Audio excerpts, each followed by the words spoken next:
Si je repousse des tâches pendant des mois quand cela ne prendrait que quelques minutes à faire, cette vidéo est pour moi. Aujourd'hui, nous allons parler de procrastination, le fait de repousser ou de ne pas finir une action. Il existe différentes formes de procrastination, comme l'intentionnelle ou l'involontaire.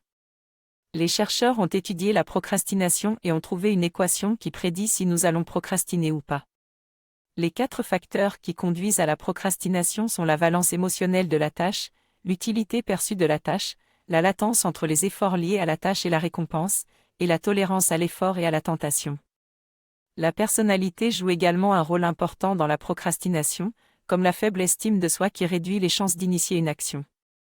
La procrastination peut être causée par plusieurs facteurs tels que la rumination, l'impulsivité, la gestion des émotions, les stratégies de coping, le renforcement positif ou encore la métacognition. Cette habitude ne dépend pas seulement de la volonté, mais plutôt du calcul que fait notre cerveau entre les coûts et bénéfices d'une action. Par exemple, si je suis déprimé, je vais avoir besoin de temps pour sortir de cet état, ce qui peut causer un délai entre l'effort et la récompense. De plus, le sentiment que tout est foutu peut me faire perdre l'utilité des choses et augmentation la négativité. Cela rendra chaque action plus difficile, car je vais perdre mon estime de moi et ma capacité cognitive.